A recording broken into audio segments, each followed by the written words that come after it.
કેશોદમાં બૌદ્ધ ધામ દીક્ષા સમારોહ યોજાયો। આ બૌદ્ધ ધામ દીક્ષા કાર્યક્રમમાં 252 લોકોએ બૌદ્ધ ધર્મ અંગીકાર કર્યો।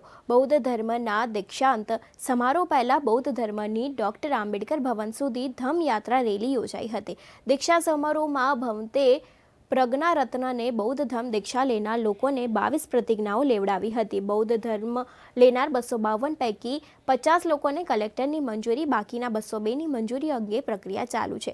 આમંત્રિત મહેમાન તરીકે ભંતે નાગતસે ભોપાલથી હાજર રહ્યા હતા। કેશોદ ડોક્ટર આંબેડકર ભવન ખાતે બૌદ્ધ ધર્મ દીક્ષા સમિતિ દ્વારા આયોજન કરવામાં આવ્યું હતું। આજે કેશોદ મુકામે ધમ્મ દીક્ષા કાર્યક્રમનું આયોજન કરવામાં આવ્યું છે। કેશોદ ધમ્મ દીક્ષા સમિતિના માધ્યમથી 252 લોકો દીક્ષા લઈ રહ્યા છે। હું સમસ્ત દીક્ષાર્થીઓના સુખી જીવનની મંગલ કામના કરું છું અને મારા ભારત બંધુઓને કહેવા માગું છું કે આવો આપણે બધા સાથે મળીને એક વાસ્તવમાં મહાન ભારતનું નિર્માણ કરીએ। સમ્રાટ અશોકના સમયમાં જ્યાં ક્ષમતા, સન્માનતા, માનવતા, મૈત્રી, કરુણા, ભાઈચારો, પ્રેમ અને વૈજ્ઞાનિક અભિગમ ઉપર આધારિત છે। આજનો કાર્યક્રમ સંપૂર્ણ સારી રીતે અને દરેકની વિચારધારા બદલી રહી છે અને હવે પછી પણ કાયમી દરેક વિચારધારા બાબા સાહેબની વિચારધારા, ભગવાન બુદ્ધની વિચારધારા સાથે ધમ્મ આગળ વધાવી રહ્યા છે અને સમગ્ર ભારત દેશમાં બાબા સાહેબના સપનું હતું કે ભારતને બૌદ્ધમય બનાવો, તે દિશા ઉપર ભારત દેશ તથા શહેર અને ગામડાઓ પણ આગળ વધી રહ્યા છે। હું દક્ષાબેન વેગડા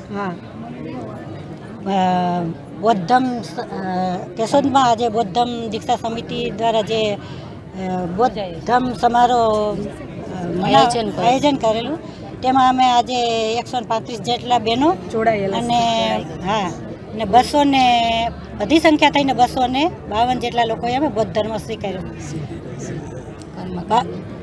આજથી અમે જે ધર્મગ્રંથો પ્રમાણે જે કર્મકાંડો છે અને જે શુદ્ર અને અતિશુદ્રના જે હકના અધિકારોથી જે બેદખલ કરી અને જે